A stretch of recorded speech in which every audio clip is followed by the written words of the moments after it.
¿Habilita ustedes para grabar? Ya, muy bien. Bueno, de nuevo buenas tardes entonces.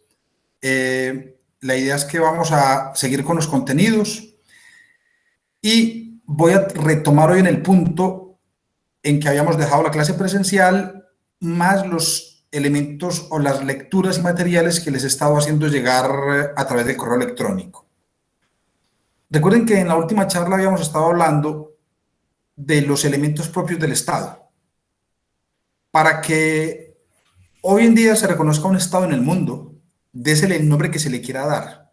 República, monarquía, una organización socialista. El nombre no es relevante. Lo importante es que sea un Estado. Para que un Estado pueda ser reconocible como tal, se los había dicho en una grabación que les envié, se requiere de la presencia de 4 elementos muy importantes. Que haya un territorio, que sobre ese territorio habite una población, que haya una organización o una institucionalidad que ejerza el poder legítimo, o incluso puede ser también ilegítimo, y finalmente un cuarto elemento que no vamos a trabajar aquí, que es el reconocimiento internacional.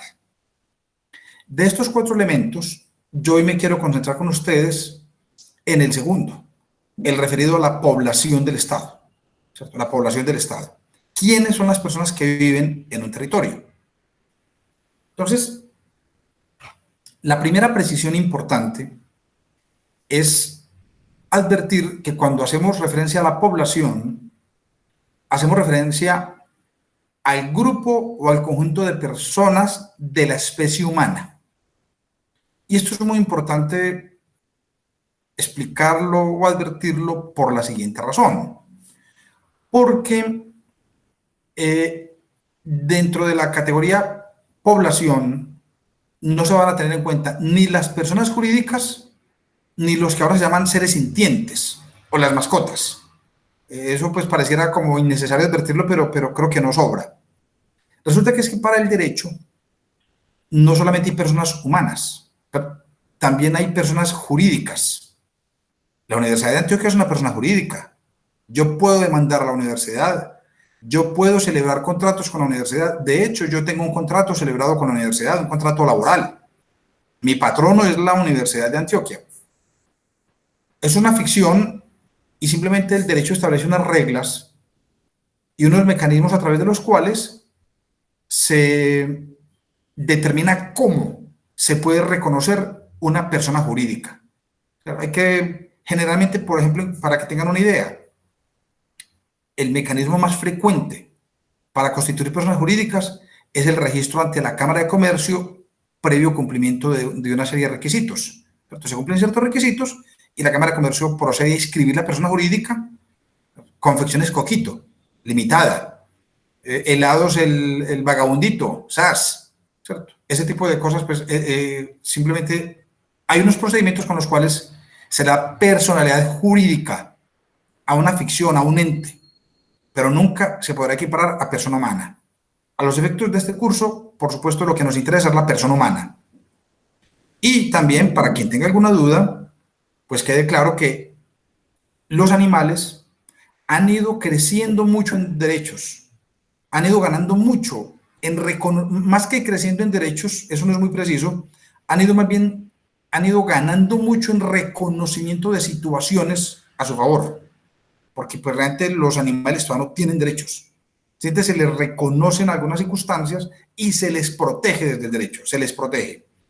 Pero por más que los animales, y especialmente las mascotas, hayan adquirido una condición tan especial como la que el derecho les da hoy, todavía, y yo no sé, yo espero que nunca, la verdad, las mascotas son comparables a los individuos de la especie humana. Entonces, ¿quién es persona? A estos efectos. Una persona es todo individuo de la especie humana que, como lo ven ustedes en esta línea, haya cumplido o esté en esos dos extremos, entre el nacimiento y la muerte. Aquí ven ustedes un extremo, aquí ven el otro extremo, y el nacimiento se supone que aplica para personas que nacen vivas, o la condición para que usted sea considerado persona es haber nacido vivo. Si usted o un feto es expulsado del vientre de la madre en cualquier momento, en el momento que sea, y no está vivo, ahí nunca hubo persona. Nunca se configuró en ese sujeto la condición de persona. Por el contrario, si la criatura nace, respira siquiera un instante y muere al minuto, a los 50 segundos, a los 3 minutos, a las 2 horas, a las 4 horas, durante ese breve tiempo que haya sobrevivido, se considerará persona humana. Y eso pues tiene unas consecuencias muy importantes para el derecho. Pongo un ejemplo muy duro, puede sonar muy drástico. Si un feto sale del vientre de la madre de término a los 9 meses, pero nació muerto y yo lo arrojo a la basura, no pasa nada. Esa es una conducta absolutamente irrelevante para el derecho, pues es una conducta muy desagradable, es una conducta muy extraña, es una conducta pues que generará mucha conmoción, pero a mí no me va a generar ninguna consecuencia para el derecho. En cambio, si la criatura nace viva y yo la arrojo al mismo tarro de la basura y se muere a los 2 minutos, incurrí en un homicidio agravado que me puede suponer 60 años de pérdida de la libertad. Perdón, o hasta 60 años, sí, entre 40 y 60 años. ¿Se dan cuenta ustedes la diferencia fundamental? O sea, todo lo que, incluso si yo arrojo la criatura viva y la criatura se murió en el tarro de la basura, pero no como consecuencia de que yo la haya puesto allí, sino porque tenía una predisposición genética, que esa criatura no iba a vivir más de 1 hora. Se iba a morir, tenía una insuficiencia coronaria o de cualquier naturaleza y dejó de respirar a la hora y se murió. A esos efectos, mi conducta será exactamente igual de reprochable y será tramitada como un homicidio.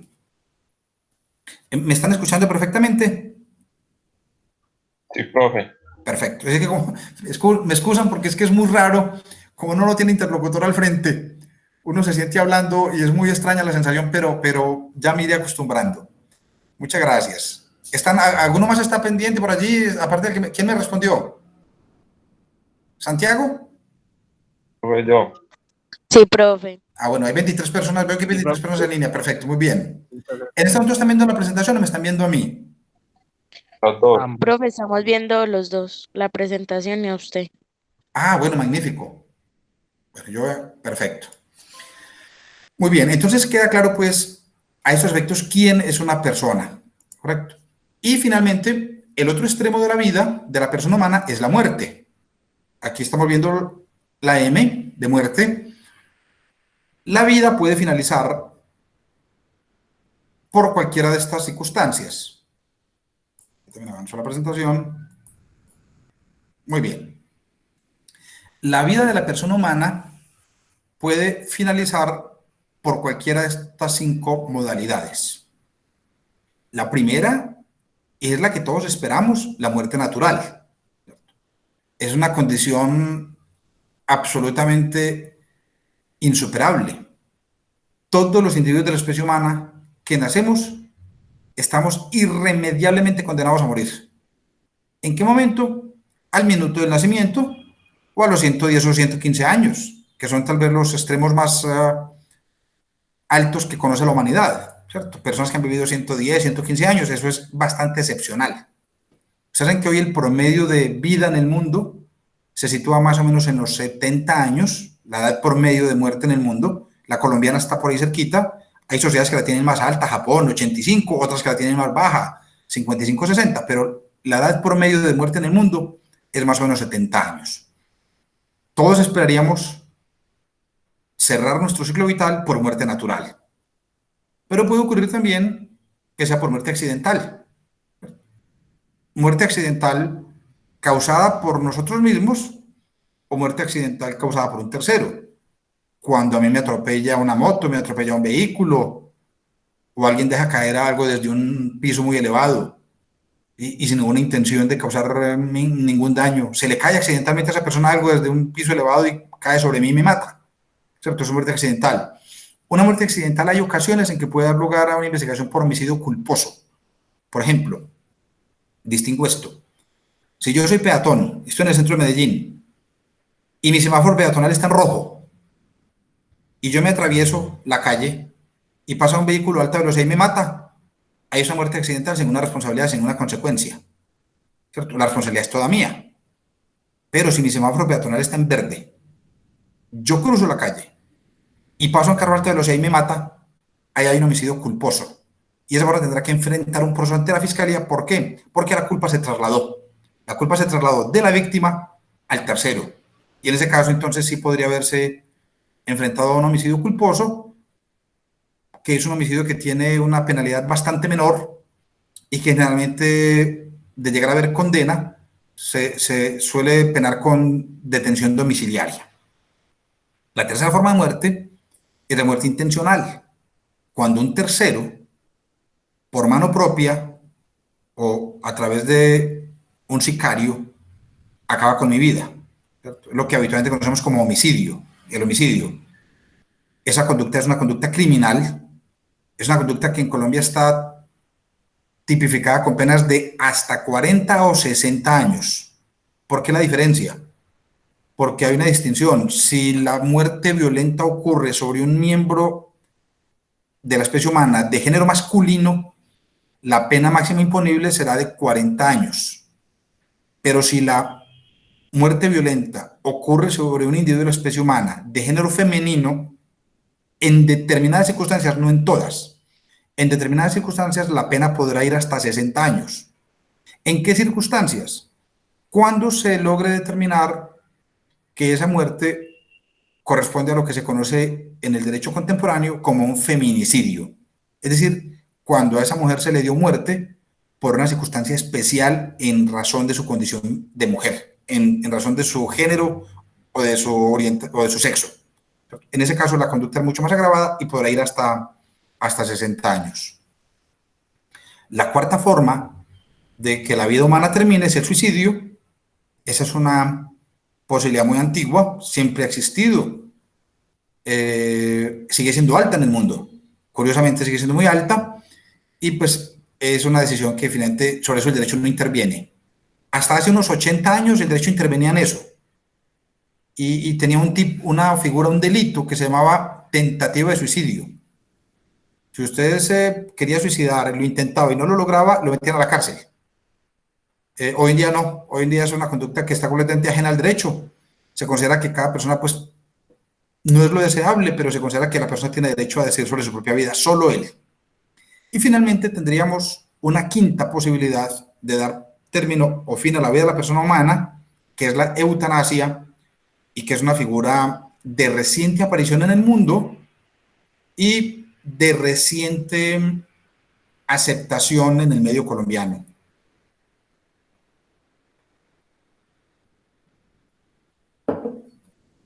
¿Qué es la eutanasia? Pues ustedes la conocen muy bien, han oído hablar muy bien de ella, pero frente al derecho me gustaría hacer algunas precisiones. La eutanasia en Colombia está permitida en las siguientes circunstancias.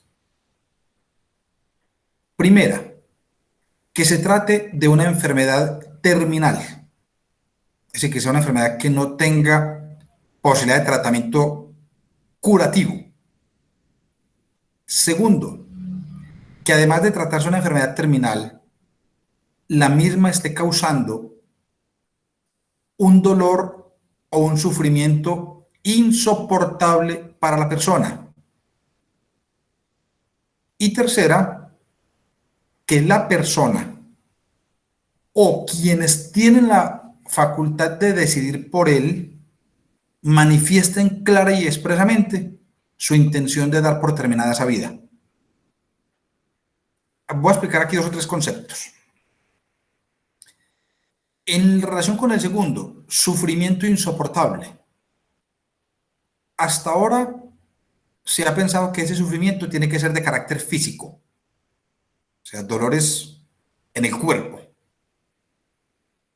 y que no haya posibilidad de cuidado paliativo. Pero recientemente, hace un par de años, incluso creo que hace menos, tal vez el año pasado, en Holanda se dio un paso adelante, muy interesante. En Holanda se autorizó la eutanasia para una persona que alegaba tener un dolor moral, un dolor psicológico insuperable. Se trataba de un hombre joven, 40 años, casado con 2 niñas, que estaba sometido a una depresión profunda hacía más de 20 años y se había recorrido todos los psicólogos y todos los psiquiatras de Holanda y había acudido a todos los tratamientos posibles y nunca había podido superar la depresión. Él manifestó a las autoridades alemanas que le permitieran aplicarse la eutanasia porque en esas condiciones él no quería seguir viviendo y que era un dolor moral insuperable. Y las autoridades holandesas consideraron que el argumento era válido y le autorizaron a este señor a hacer uso de los tratamientos médicos para llevar a cabo la terminación de su vida.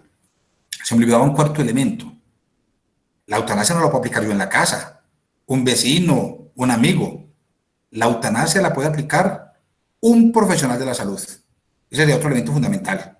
Entonces, un profesional de la salud, no es que eso quede pues a disposición de cualquier persona determinar en qué momento acaba con el sufrimiento de un pariente o un ser querido. Esas son pues las formas como la vida humana puede acabar para el derecho.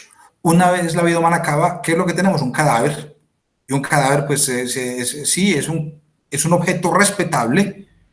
Es un objeto respetable pues que merece, pero usted no sé si lo alcanza a decir en clase o en alguna de las presentaciones, uno no puede matar a un muerto.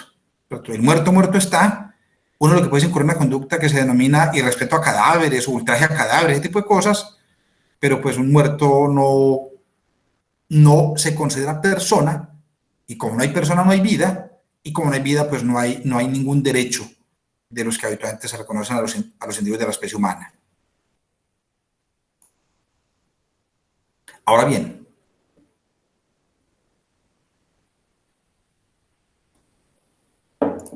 ¿para qué todo esto? Para advertir o para indicar o precisar que las personas, frente al Estado, que es lo que nos interesa, pueden tener 2 tipos de condiciones. No todas las personas, por lo menos en lo que tiene que ver con el origen, somos iguales. Para el derecho, en un Estado puede haber 2 tipos de personas: los nacionales y los extranjeros. Los nacionales y los extranjeros. Y los nacionales pueden ser de 2 naturalezas o pueden ser de 2 tipos. Pueden ser nacionales por nacimiento o nacionales por adopción. Estos serían unos, nacionales por adopción serían los otros.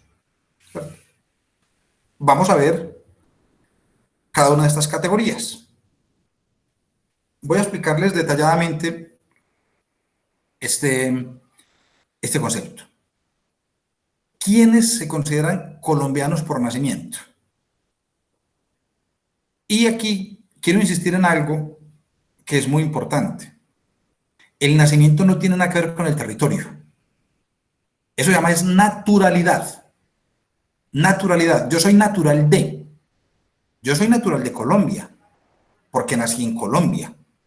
Me imagino que ustedes todos, la mayoría o la totalidad, son naturales de Colombia porque nacieron en Colombia. Pero en Colombia el nacer en este país no nos hace colombianos por nacimiento. A diferencia de otras sociedades que sí lo admiten. Por ejemplo, Estados Unidos. En Estados Unidos, si usted es natural de Estados Unidos, automáticamente es nacional por nacimiento de los Estados Unidos, lo que llaman ciudadano norteamericano. ¿Cierto? Que tal vez lo que se explicar. Y si no lo hice, pues sea la ocasión de decirlo. Esto es lo que ha conducido a la gran tragedia de muchos inmigrantes ilegales. Inmigrantes que llevan 20 o 25 años en Estados Unidos, nunca se han legalizado, tienen 4 o 5 hijos allá, les nacen allá, y en algún momento el gobierno norteamericano los expulsa a ellos porque son extranjeros. Pero los hijos quedan en Estados Unidos. Y más trágico es cuando se trata de niños menores. Como son menores de edad, el gobierno norteamericano no los deja salir del país y se los entrega a instituciones de protección y beneficencia. Es una de las grandes tragedias que el tema de la inmigración tiene en los Estados Unidos.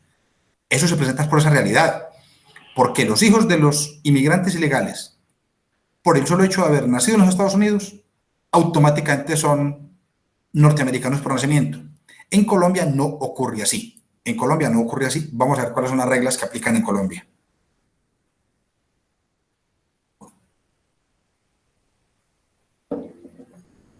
Dice la Constitución que uno puede ser colombiano por nacimiento en cualquiera de estas tres circunstancias.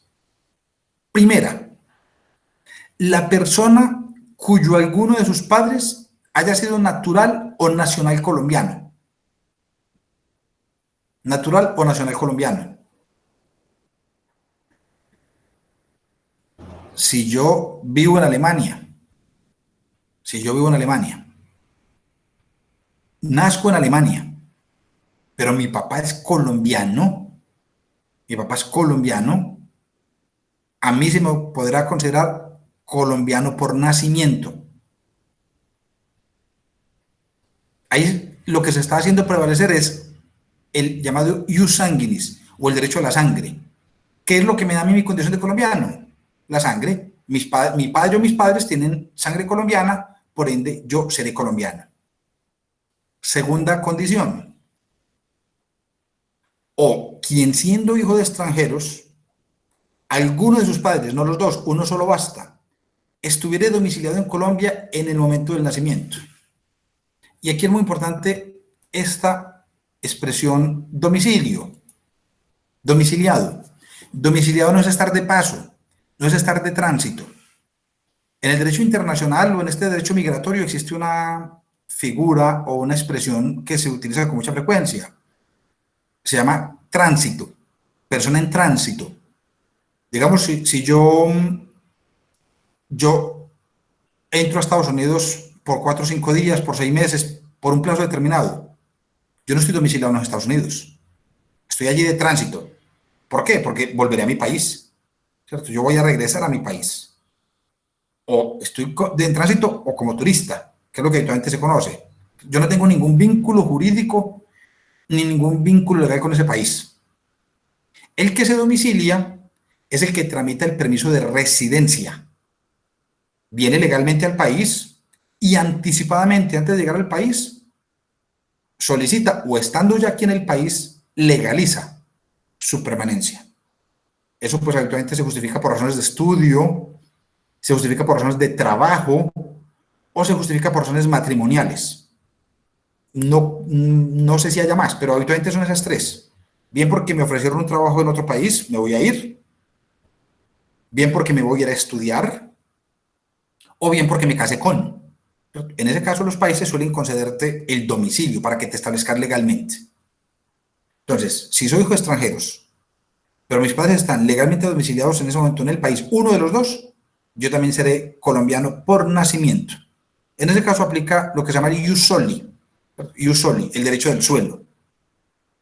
Y en tercer lugar, se considerarán nacionales colombianos por nacimiento los hijos de padre o madres colombianos que hubieran nacido en el exterior y luego se domiciliaran en el territorio de la República o se registraren en una oficina consular de la República.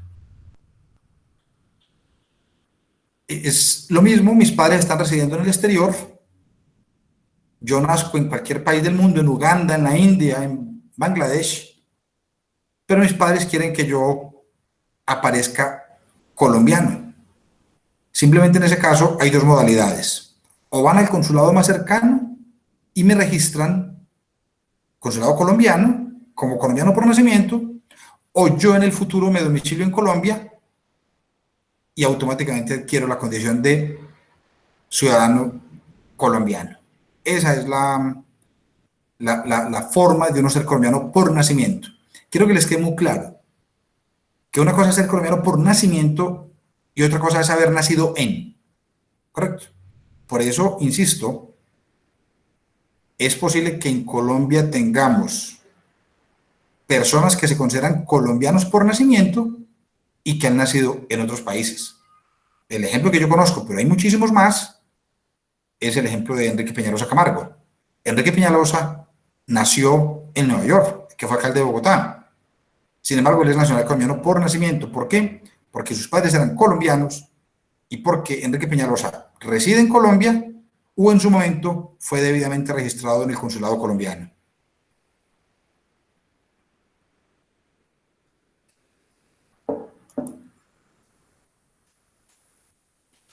Ahora, ¿qué es la nacionalidad por adopción? Vamos a ver, porque no, estoy viendo a ver si hay alguna pregunta. No hay ninguna pregunta. Muy bien. ¿Qué es la nacionalidad por adopción? La nacionalidad por adopción es la concesión, o sea, lo que da. ¿Quién da? El gobierno colombiano. ¿Y cómo lo da? De forma soberana y discrecional. Voy a insistir en estos dos términos. Ustedes en la pantalla les aparece cuando yo lo subrayo en rojo. Sí, profe. Perfecto, muy bien. Entonces, la nacionalidad por adopción, repito, es algo que se otorga, algo que se otorga. ¿Cómo se otorga? De forma soberana y discrecional. Es decir, eso no es un derecho. Nadie tiene derecho a ser nacional de. Cada país determina si le concede o no la nacionalidad a la persona que la está solicitando. A eso se refiere soberano y discrecional. O sea, yo no tengo el derecho a ser nacional de. ¿Correcto? ¿Y quién lo hace? Lo hace el gobierno de cada país, en este caso el gobierno colombiano. ¿Y qué es lo que hace? Pues otorgar a los extranjeros la nacionalidad colombiana a través de un documento que se denomina Carta de Naturaleza. Carta de Naturaleza. La nacionalidad se puede otorgar por dos formas. Hay una que es por un acto puramente voluntario del gobierno nacional. El gobierno puede, y ha ocurrido, hay algunos artistas, Piero, por ejemplo, no, pero Piero vivía en Colombia, no, por ejemplo, Miguel Bosé. Miguel Bosé es un cantante español que ha mantenido como una relación especial con este país. Algún presidente quiso, dijo, mira, te voy a dar la nacionalidad colombiana. Y a él le pareció que era, y la aceptó y vino y la recibió.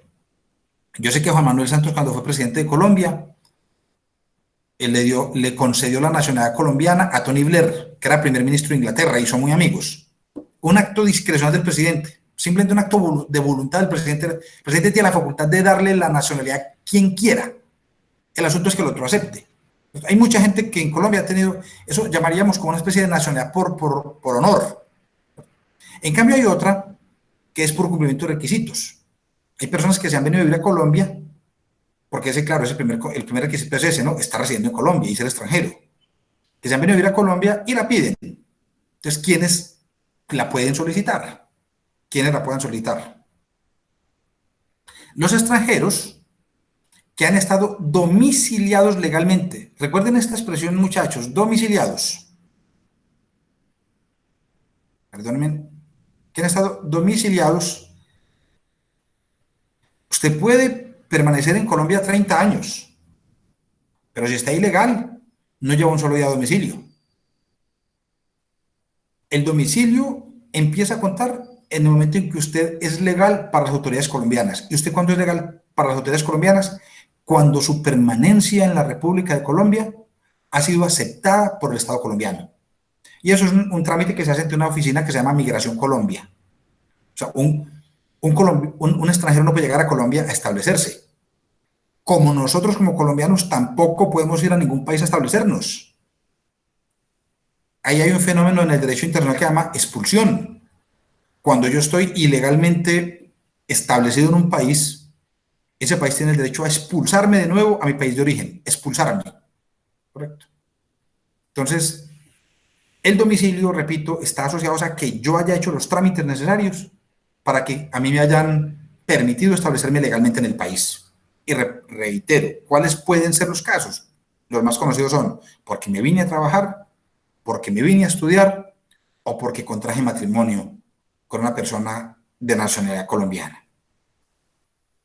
Y que hayan residido en el país al menos 5 años. Miren que Colombia es exigente, no es tan fácil. Pero hay que residir 5 años. Pero esto tiene algunas excepciones. para quienes sean latinoamericanos o del Caribe, es decir, de México hasta la Patagonia, o todas estas islas del Caribe, esos pueden ser nacionales colombianos por adopción con solo un año de domicilio permanente en el país.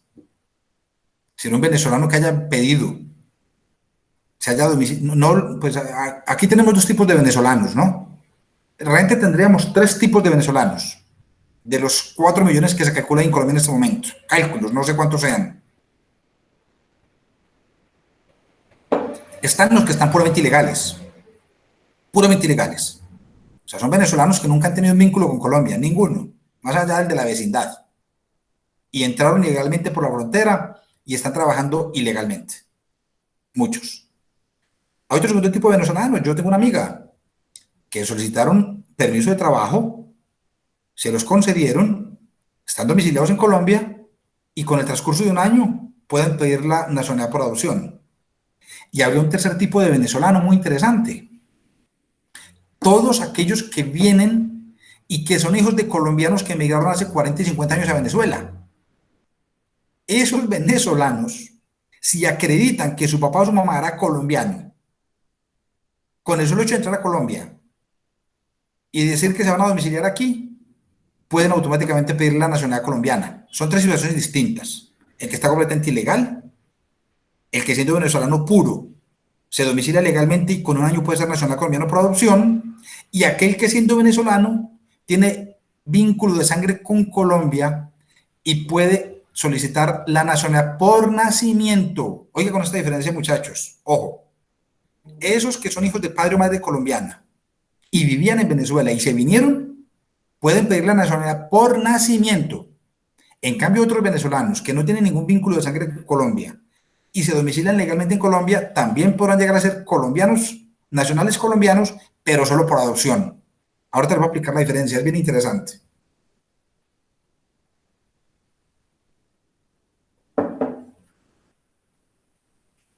Una segunda excepción a la regla general es para los nacidos en España, a quienes solamente se les exigen 2 años de domicilio en Colombia.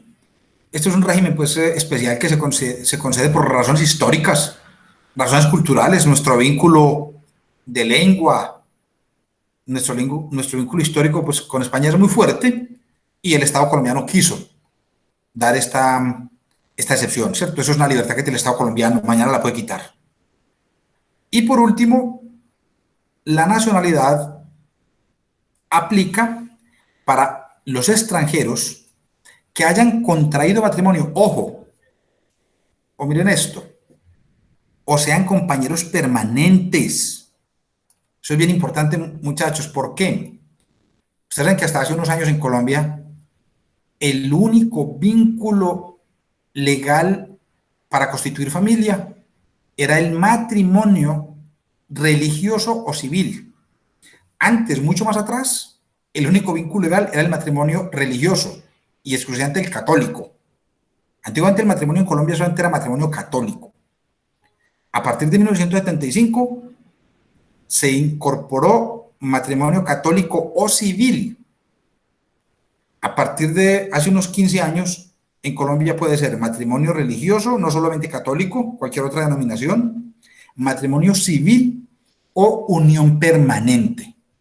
Las personas ya no se tienen que casar para constituir familia o vínculo familiar. Basta la voluntad libre y manifiesta de hacer vida en común. Esos se denominan compañeros permanentes. A estos también los acoge la posibilidad de solicitar la nacionalidad por adopción después de que hayan cumplido 2 años de domicilio en el país. ¿Hasta ahora todo claro, muchachos? ¿Todo bien? No hay por aquí hay una pregunta, vamos a ver. No, hay una respuesta. Profe, entonces los que se tiran al metro, ¿qué pasa? Me pregunta por aquí hace un ratito, me preguntó alguien, los que se tiran al metro, ¿qué pasa con ellos? No, pues es una situación muy lamentable, una situación que deploramos todos, pero es un suicidio y eso está dentro de la responsabilidad o dentro de la autonomía de la voluntad de la persona. Incluso, miren la paradoja. No creo que pase en la vida real, pero pudiera llegar a ocurrir. Si una persona se lanza al metro, por supuesto pierde la vida, pero además le causa graves daños al metro. La locomotora que venía o lo que haya sido, quebró el vidrio, vaya usted a saber.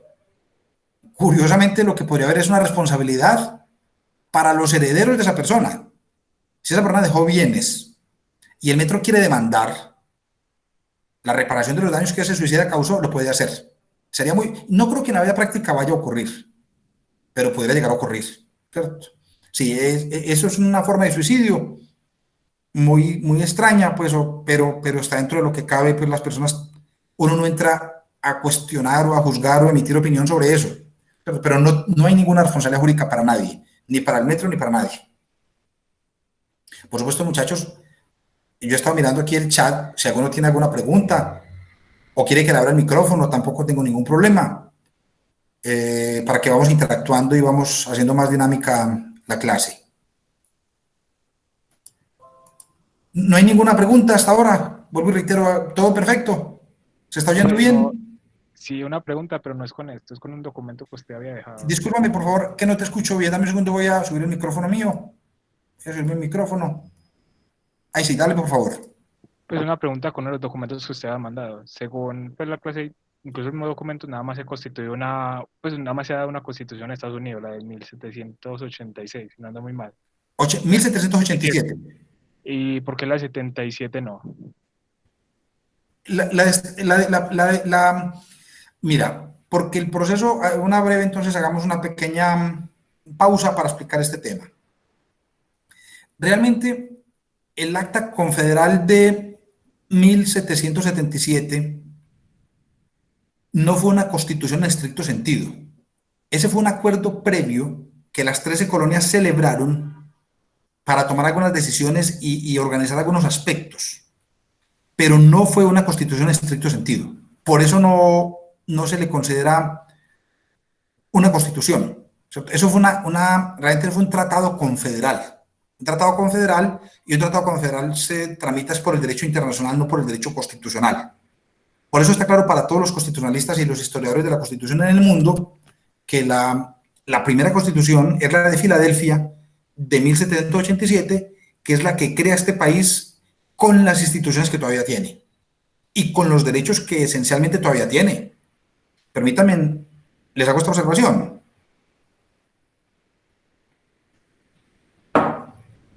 No sé si se han percatado, seguro que se han percatado, de cómo en Estados Unidos la pandemia del coronavirus ha golpeado durísimo a esa sociedad y hoy Estados Unidos ya debió haber superado hasta ahora los 50.000 muertos. Lejos. China se quedó en 4.000 y pico, según ellos. Si no están mintiendo con la información, China se quedó en 4.800. Pero Estados Unidos en un mes pasó de 0 a 50.000. ¿Por qué? Porque, curiosamente, algo que para nosotros es tan importante, por lo menos en el papel, en la teoría, o que para los europeos está tan bien garantizado como el derecho a la salud, en Estados Unidos no es un derecho universal. ¿Por qué? Porque los derechos de los norteamericanos siguen siendo derechos en perspectiva de la Constitución de 1787, una constitución muy vieja, no obsoleta necesariamente, pero hay algunos derechos que ellos no han actualizado. Cuando esa constitución se expidió, el derecho a la educación no era un derecho generalizado como ahora, ni el derecho a la salud. Y ellos han hecho poco por actualizar esos aspectos. Por eso en Estados Unidos está muriendo tanta gente, porque mucha gente no tiene acceso a atención de salud y allá los dejan morir. El que no tenga no tenga Social Security o no tenga un seguro médico, se muere. En Europa no. En Europa, con independencia de su condición o su calidad, a usted el Estado le va a garantizar los derechos en esta materia muy ampliamente, ¿cierto? Por eso han logrado contener más eficientemente. Esa es una diferencia importante, pues, que creo que vale la pena mencionar. La Constitución norteamericana es muy antigua, tiene cosas muy bondadosas, pero hay aspectos en los que se ha ido quedando muy obsoleta. ¿Alguna otra pregunta?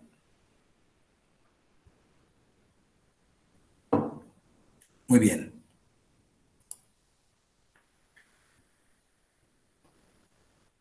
Entonces, ya tenemos pues claro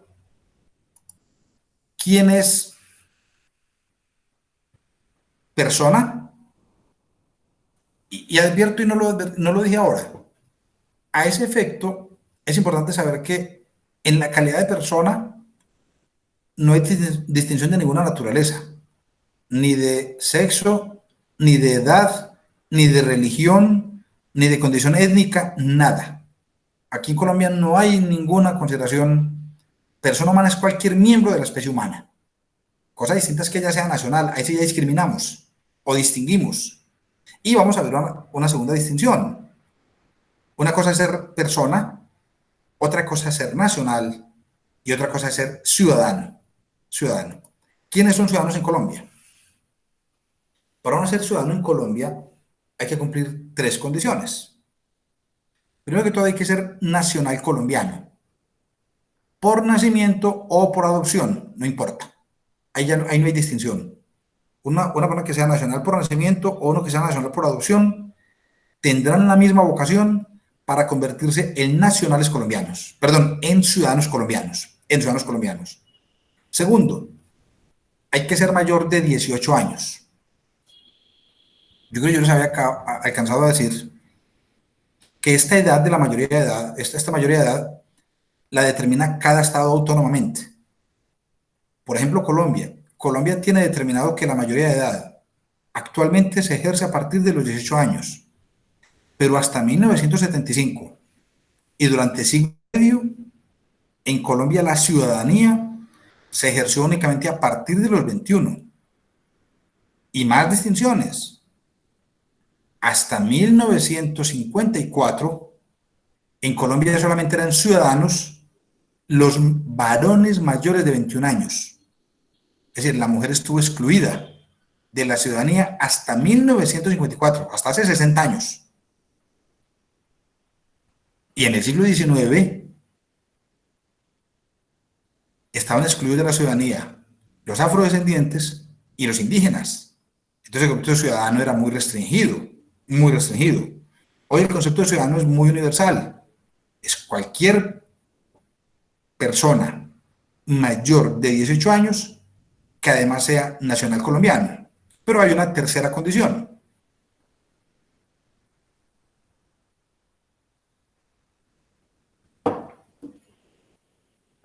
Para ser ciudadano o para ejercer la ciudadanía, también hay que ser capaz. La capacidad se presume de toda persona. ¿Quién es capaz? Para el derecho hay 2 tipos de capacidades: capacidad plena y capacidad relativa. Capacidad plena y capacidad relativa. Y luego hay personas que son incapaces. ¿Quiénes son incapaces? Incapaces son las personas menores de 14 años. Por eso ustedes ven con gran sorpresa que en ocasiones capturan el año pasado en Colombia, aquí en Medellín, un caso que fue muy horrible, muy dramático. Capturaron a un niño de 11 años que había matado ya 8 personas, se dedicaba al sicariato y había ya asesinado 8 personas, 11 o 12 años tenía. Ese niño no puede ser objeto absolutamente de ningún tratamiento legal, de ninguno. Ese niño hay que someterlo a un tratamiento psicológico, pero no se le puede dar ningún tratamiento legal. Entre los 14 y los 18 años hay una figura que se considera la capacidad relativa. Usted es capaz de hacer ciertas cosas. Por ejemplo, usted puede ser capaz de conducir. La licencia de conducción en Colombia se puede obtener a los 16 años, con permiso y aval del papá. Usted puede ser capaz para trabajar. A partir de los 16 a usted lo dejan trabajar legalmente, con permiso de los padres y del Ministerio del Trabajo. Usted se puede casar en 2 circunstancias. Se puede casar con permiso de los papás, siendo mayor de 14 años, o se puede casar si está en embarazo, o embarazó a su novia o a su pareja, porque se considera que quien es capaz de lo menos es capaz de lo... Quien es capaz de lo más es capaz de lo menos. Si fue capaz de ser papá, pues con mayor razón se podrá casar. Pero son excepciones. Esa es la capacidad relativa. La capacidad en Colombia se presume que se adquiere a partir de los 18 años. Entonces, a partir de los 18 tiene 2 condiciones. Solamente es una persona capaz, sino que además se convierte en ciudadano. Se convierte en ciudadano. Eso se presume. Se presume. Pero puede ocurrir que no. Puede ocurrir que no. Puede ocurrir que la persona padezca un déficit mental o tenga una limitación mental que demuestre que no se desenvuelve normalmente en el seno de la sociedad. En ese caso se le puede declarar incapaz. Pero esa declaratoria no la hace el papá, ni la mamá, ni un amigo, ni el vecino. Esa declaratoria la hace un juez de la República a través de una sentencia. ¿Cierto? La persona interesada van de un juez y le dice, señor juez, tenga la banda, ve, aquí están las pruebas científicas, aquí está el dictamen del médico forense, del psiquiatra, del psicólogo, que demuestran que esta persona no tiene condiciones para administrar su propia vida. El juez, mediante sentencia, lo declara incapaz. Esta persona, por ejemplo, no podrá ejercer la ciudadanía nunca. Un incapaz no la puede ejercer. Ni podrá desarrollar actos civiles, ni podrá hacer muchas otras cosas. ¿Correcto? Hay muchos asuntos. Todo aquel que tenga la capacidad a su favor, por ejemplo, ustedes todos son libres de irse de la casa. Ya pueden contratar libremente. Contratos civiles o contratos laborales. Pueden casarse. Pueden ejercer libremente su sexualidad. Hay muchas libertades que se adquieren a partir de la adquisición de la capacidad. Y la capacidad es una condición para el ejercicio de la ciudadanía. De la ciudadanía. Aquí pueden haber en Colombia personas mayores de edad, pero que no ejercen la ciudadanía. A, porque son extranjeros. B, porque son incapaces declarados. ¿Correcto? Hay... se me olvidaba advertir esto.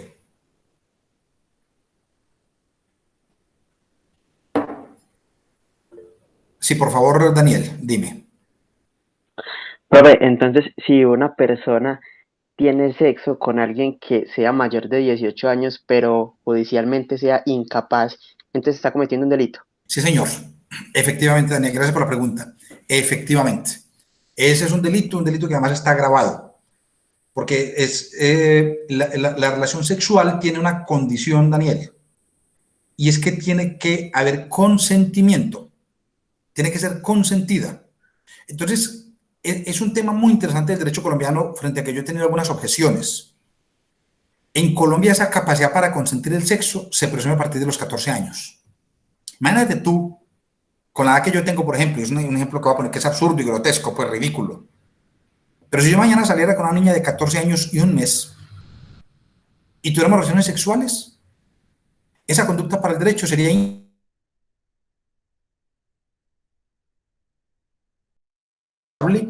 sería socialmente muy reprochable, pero jurídicamente no tendría ninguna consecuencia. Es una cosa muy extraña. Yo siempre he discutido que eso no debería ser así. En Estados Unidos no. En Estados Unidos toda relación sexual con un menor de 18 años está fuertemente castigada por el derecho penal. Pero en Colombia se presume una capacidad sexual entre los 14 y los 18. En cambio, la capacidad laboral es a partir de los 16. Y la capacidad para conducir vehículos es a partir de los 16, pero con permiso del papá. Y la capacidad para poder tomar decisiones electorales a partir de los 18. Piensen que hay un tema pues, que no es el caso de abordar ahora, pero es un tema interesante. Pero bueno, así está funcionando. Incluso, Daniel, te quiero contar esto. Hay un caso muy interesante, ha habido varios, pero hay un caso muy interesante donde, bueno, perdóname. Entonces, en cualquier circunstancia que una persona tenga relaciones sexuales con un menor de 14 años, hacia haya consentimiento, ahí hay un delito. ¿Por qué? Porque en un menor de 14 años, como es incapaz, se presume que no puede consentir nada. O sea, se le presume incapaz. Por ende, el supuesto consentimiento que dio para el derecho no opera. Entonces, si yo salgo con una niña de 13 años y 11 meses, y por más que yo le diga al juez o al fiscal que fue que ella quiso, fue la que insistió, y tenga las pruebas incluso, tenga los chats, tenga las fotos, tenga todo, en ese caso mi conducta será totalmente tramitable por derecho penal. ¿Por qué? Porque a esa persona no se le reconoce capacidad, y como no tiene capacidad, no podía consentir nada. Pero puede ocurrir un fenómeno muy interesante que ha ocurrido ya. Hay un caso en Colombia que se llama error de tipo. Y es la muchachita o el muchachito de 13 años y medio, 13 años largos, que parece de 18. Y no solo físicamente parece de 18, sino que mentalmente parece de 18. ¿Eso cómo se prueba? Eso se prueba científicamente, con exámenes forenses de psiquiatría forense y de medicina general. Hubo un caso aquí en Colombia. En Colombia hubo un caso hace un año en el que un muchacho de 19 estaba saliendo con una novia y estaban teniendo relaciones sexuales. La mamá se dio cuenta y lo denunció penalmente en la fiscalía. Ya te respondo, Paula. Lo denunció penalmente en la fiscalía y el muchacho dijo, no, pero es que yo estaba totalmente convencido de que esta muchacha tenía 16 años. Y ella me dijo que tenía 16 años. Y él pudo demostrar tal vez con algunos chavos alguna cosa. A la muchachita la llevaron a medicina legal, le hicieron los exámenes biológicos o físicos y se probó que efectivamente tenía contextura de una mujer de 18 años. Y luego le hicieron los exámenes psicológicos y se probó que tenía la mentalidad y la estructura mental de una mujer de 16 o 17 años. En ese caso, la fiscalía archivó el proceso porque se consideró que había un error de tipo, es decir, que esta persona había obrado de buena fe, el novio, y efectivamente tenía la convicción de que se trataba de una persona mayor de edad y que podía haber dado su consentimiento. Entonces son temas pues que puntualmente hay que resolver en cada caso. Paula, dime por favor qué pregunta tienes. Profe, no, me imagino que estos casos los tiene que denunciar alguna persona externa que no sean las dos personas involucradas, porque pues no tendría sentido que la relación fuera, digamos, aceptada o avalada por los dos y eso llegara a los tribunales, no. Paula, te quiero contar que ha habido casos muy, muy curiosos en los que niñas o niños menores de edad denuncian al adulto. ¿Por qué razón? ¿Para extorsionarlo? ¿O porque terminaron la relación? Pero ha habido casos. Ha habido casos en que el menor de 14 años es el que hoy pone en conocimiento a las autoridades que la situación ocurrió. Puede ocurrir y no habría ningún problema para el derecho. O sea, parece muy extraño. Pero en ese caso, el menor de 14 años, por más que haya consentido, por más que haya dicho sí, el derecho no le reconoce esa posibilidad. Pero insisto, eso habría que tramitarlo en cada caso puntual, ¿cierto? En cada caso puntual. Porque habría que mirar las circunstancias. La regla general es, bajo los 14 años es delito. ¿La excepción cuál es? Hay que mirar circunstancialmente si la madurez psicológica y biológica de esa persona lo hacía presumir como un mayor de edad y condujo a error al otro. Condujo a error al otro. Sí. Muy bien, entonces ya sabemos quién es ciudadano. Ahora, entonces, ¿para qué sirve ser ciudadano? Ser ciudadano realmente sirve para dos cosas.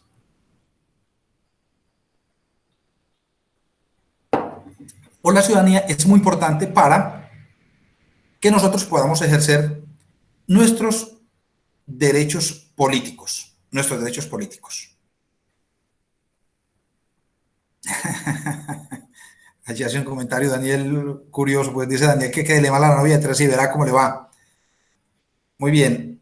Entonces, los derechos políticos en Colombia sirven para dos actividades distintas. La primera, elegir, y la segunda, decidir. Históricamente, la democracia fue solamente electoral. O sea, nosotros teníamos el derecho político a elegir dos tipos de personas. Aquellos que nos gobernaban y aquellos que nos representaban. O dicho de otra manera, podíamos elegir órganos de gobierno y órganos de representación.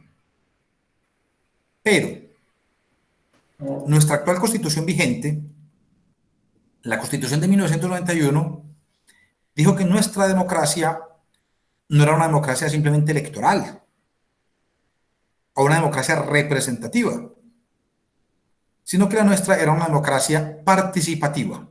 Es decir, una democracia participativa es aquella en la que el ciudadano, por una parte, elige a quién lo gobierne y quién lo represente, pero de otra parte también, en ciertas circunstancias, decide directamente algunos asuntos. En este punto quisiera precisar algo. Una de las novedades o de las promesas más importantes que nos hicieron en el 91 fue el de la democracia participativa. A ver, históricamente la sociedad está muy acostumbrada a que la gobiernen, a que un tercero decida por nosotros. Por ejemplo, el Congreso es el que toma las grandes decisiones. O en estas circunstancias de excepción en que estamos, es el presidente de la República. Porque permítame este paréntesis. Estamos en una situación de emergencia en Colombia y en el mundo entero. Cuando eso ocurre, cuando una circunstancia eso ocurre, el presidente de la República sustituye al Congreso temporalmente. Eso es lo que significa un estado de excepción. Hoy el presidente de la República en Colombia tiene las mismas facultades que tiene el Congreso de la República a través de ley. Por eso ustedes han visto una cantidad de medidas, pues las habrán escuchado. Todas estas medidas tan drásticas que se están tomando, por ejemplo, que no hay que cotizar la seguridad social, que está prohibido salir a la calle, el confinamiento, que están prohibidos el transporte intermunicipal, que están prohibidos los vuelos. Todo tipo de medidas, el presidente ordinariamente no las podría tomar. O sea, las podría tomar el Congreso, si acaso, a través de una ley. Pero como el presidente decretó un estado de conmoción, un estado de excepción constitucional, automáticamente queda revestido de unas facultades muy importantes que le permiten tomar las mismas decisiones que le correspondería tomar normalmente al Congreso de la República. Eso es bien interesante. Entonces, la sociedad ha estado acostumbrada toda la vida a eso, a que nos gobiernen, a que decidan por nosotros. Y nosotros, pues, poco más, ¿cierto? Nos sometemos, nos acostumbramos. La Constitución del 91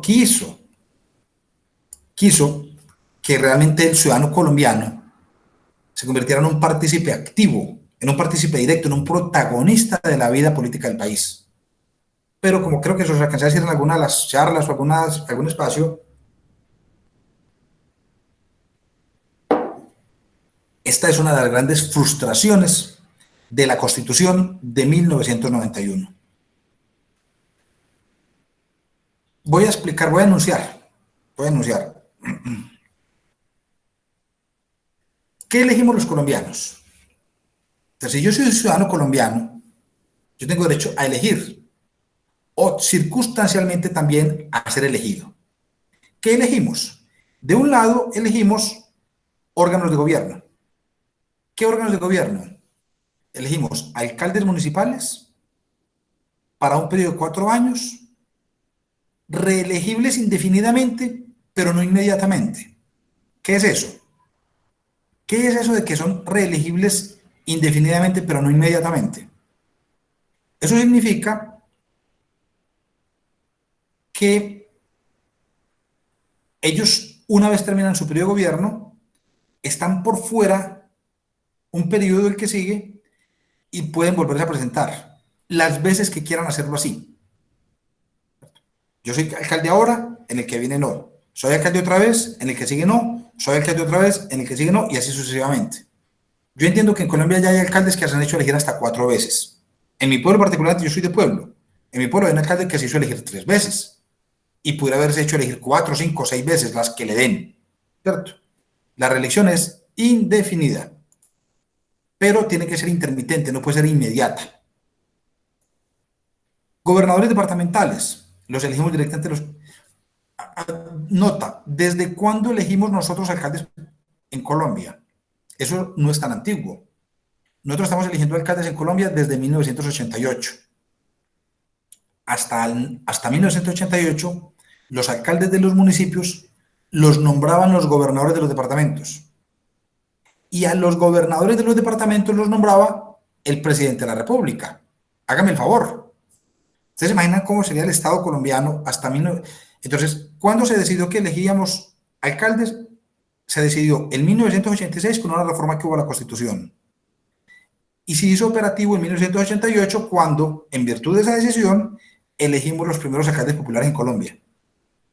Los gobernadores siguieron siendo nombrados por el presidente hasta el año 91, cuando se cambió la Constitución y la nueva Constitución dijo que los gobernadores también los elegía directamente el pueblo colombiano. Y los primeros gobernadores se eligieron en 1992.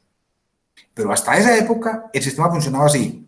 El presidente nombraba a los gobernadores y los gobernadores nombraban a los alcaldes. En estricto sentido, el jefe de todos era el presidente de la República, porque si al presidente no le gustaba el alcalde de tal o cual pueblito, llamaba al gobernador y le decía, destituye a ese alcalde.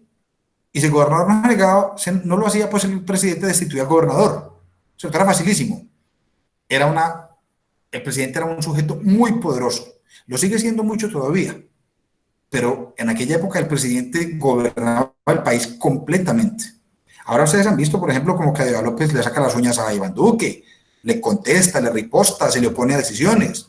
Daniel Quintero calla de alguna manera también. ¿Cierto? Eso se permite porque cada alcalde es autónomo, no son subalternos del presidente de la República ni el gobernador. Cada autoridad es autónoma. Ni los alcaldes son subalternos del gobernador, ni los gobernadores son subalternos del presidente de la República. Ahí lo que opera es el principio de la colaboración entre autoridades, colaboración. Y elegimos también autoridades que nos representan. ¿Qué autoridades nos representan? 3 tipos de autoridades. Los consejos municipales. ¿Ven esta C que está ahí en rojo? Es un mero consejo ortográfico. El único consejo que va con C es el consejo municipal. El Consejo Superior de la Universidad de Antioquia va con S. El consejo que yo le doy a mi mamá va con S. El consejo de administración de mi edificio va con S. El único consejo que va con C es el consejo municipal. Esos consejos se eligen para 4 años, son reelegibles indefinidamente y son reelegibles inmediatamente. Si yo soy concejal de un pueblo, terminado mi periodo, puedo aspirar a la reelección inmediata y me puedo quedar de concejal del pueblo 30 o 40 años, como en efecto ocurre. Aquí en Medellín hay algún concejal que lleva como 30 años ya en el cargo. No hay ningún límite. Elegimos también asambleas departamentales, con la misma regla. Se eligen para 4 años, son reelegibles indefinidamente y son reelegibles inmediatamente. Y por último, elegimos Congreso de la República. Ojo con esto. Esto lo explicaré más en detalle después. En Colombia el Congreso es un órgano bicameral. Tiene 2 cámaras, la Cámara Baja o Cámara de Representantes y la Cámara Alta o Senado de la República. Esas diferencias las explico después. Lo importante ahora es advertir que se trata de un órgano que también se elige para un periodo de 4 años y que sus miembros son reelegibles indefinidamente y son reelegibles inmediatamente. Aquí hubo un senador que... Yo he conocido casos de senadores que han permanecido más de 40 años en el Congreso. No hay ninguna limitación. Se habló de algo de eso en algún momento, pero pues no se ha establecido. Y finalmente, repito, la gran promesa que nos hizo la Constitución del año 91, que Colombia es una democracia participativa, porque aquí también, en ciertos momentos o en ciertas circunstancias, el ciudadano puede decidir directamente en vez de dejar que sea otro el que decida, el órgano que nos representa. En vez de que se la tome el alcalde o el consejo, que la tome el gobernador o la asamblea, que la tome el presidente del Congreso, la tomamos directamente los colombianos. ¿Cuáles son esos mecanismos? Son estos. Son el plebiscito, el referendo, la consulta popular, el cabildo abierto, la iniciativa legislativa, la revocatoria del mandato y el voto en blanco. ¿Pero qué ocurre? Que realmente hasta ahora estos mecanismos han terminado siendo una gran frustración. Porque para decirlo así con un lenguaje elemental, en estricto sentido, todos están muertos. Ninguno ha sido operativo. Les pongo el ejemplo. Vamos a trabajar esta figura. A manera de ejemplo, la revocatoria del mandato. Denme un segundo, por favor, a traer más agua.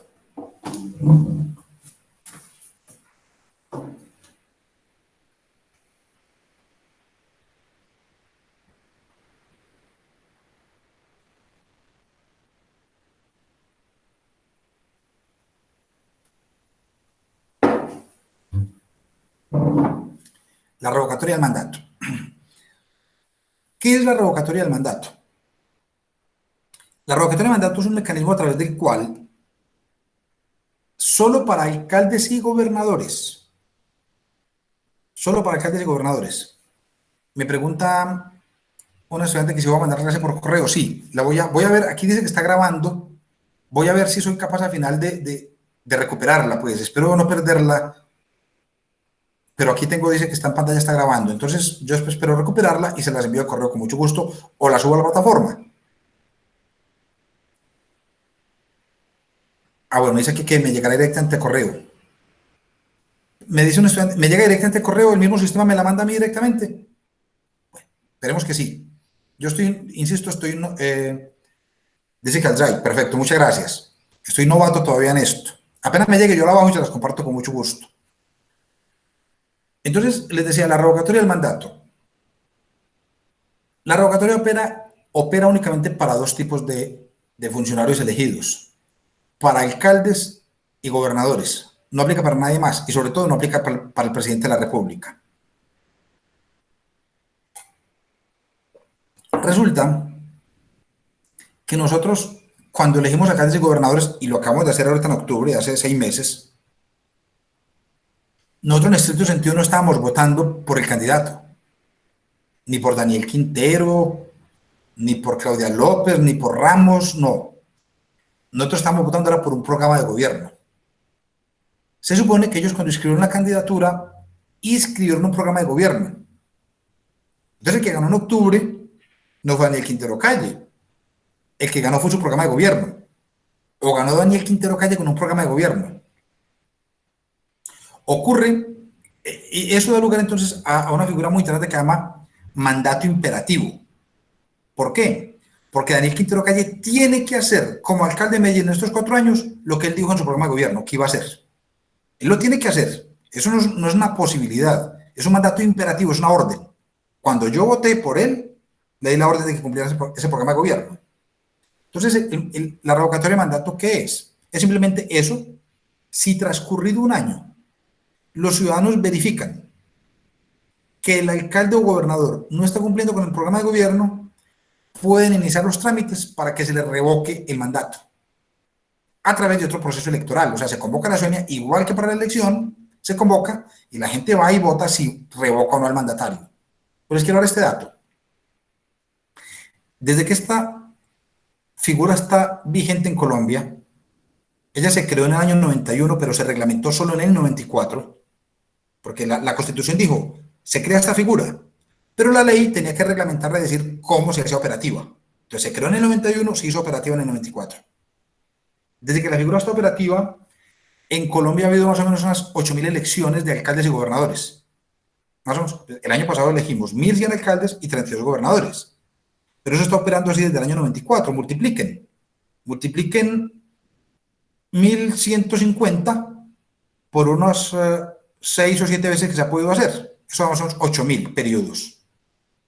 Pues de 8.000 veces que ha sido potencialmente ejercitable la revocatoria del mandato, solamente se ha intentado unas 150. No más. Eso es casi el 1%, eso es el 2%. El 2%. Y de ese 2% solamente ha sido eficaz en una sola. ¿Cómo así eficaz? Porque solamente en una oportunidad, hace unos años, en un pueblito diminuto de Boyacá llamado Tasco, diminuto, 800 habitantes, se cumplió con todos los requisitos necesarios para que se pudiera revocar el mandato de ese alcalde. Entonces, va a revocar el mandato de ese alcalde. En las otras ocasiones no se han cumplido los requisitos, que son bastante exigentes. Entonces yo les hago la siguiente propuesta. Esta metodología de clase es mucho más exigente que la presencial. Curiosamente es más agotadora porque pues ustedes están más pasivos y uno está mucho más activo y entonces lo exige más.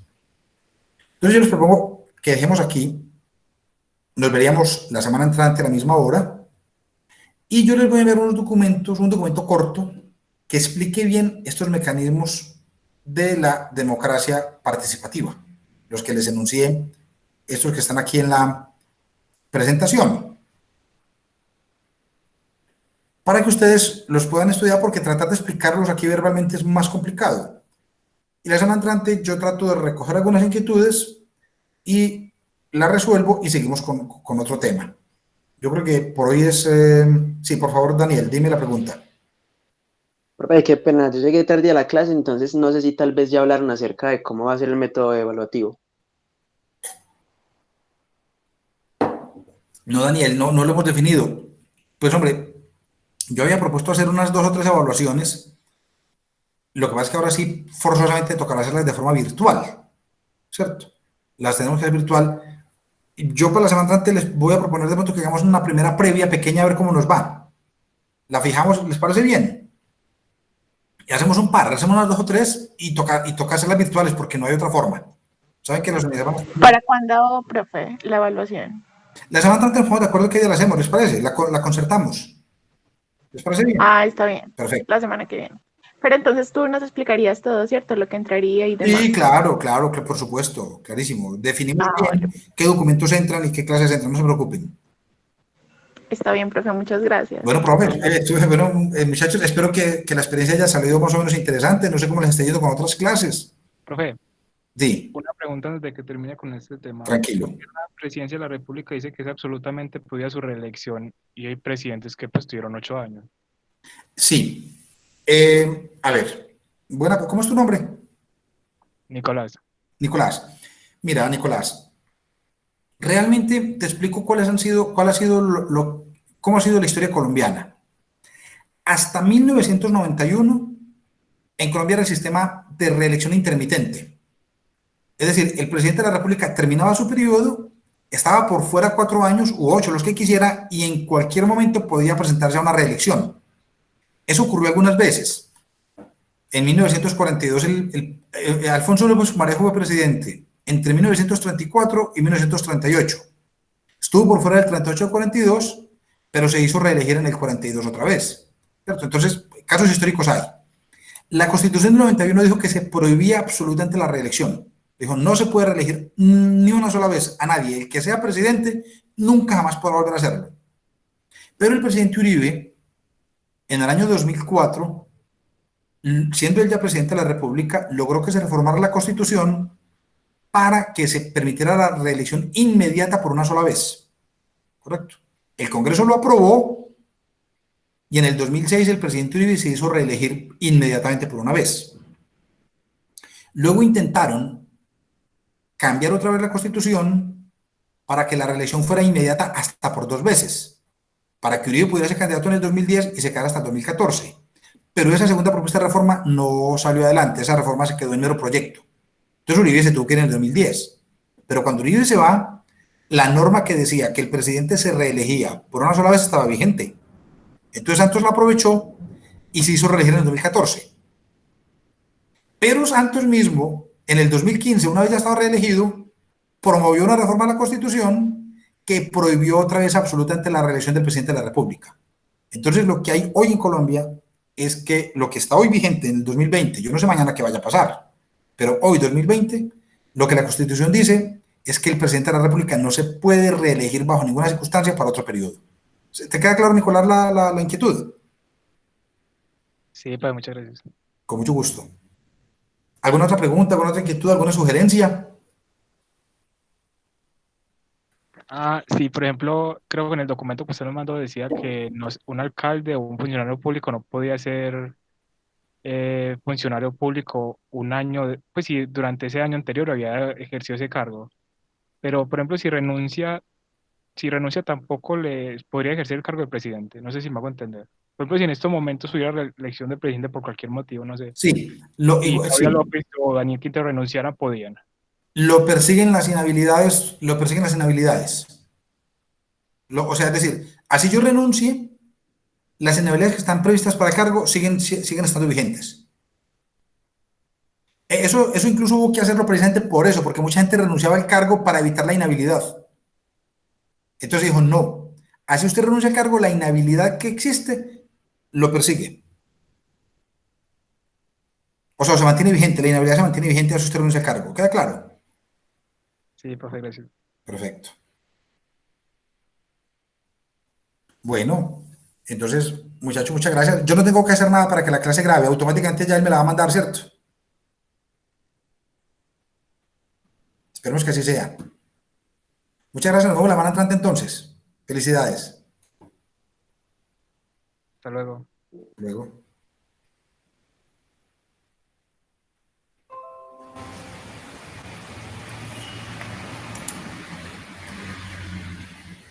Profe, muchas gracias. Por ejemplo, ahí donde están los tres punticos dice de tener grabación. Si quiere, le das ahí para que no se vaya a perder. Perfecto. Muchas gracias, muy querida. Ahí la Villa, muchas gracias.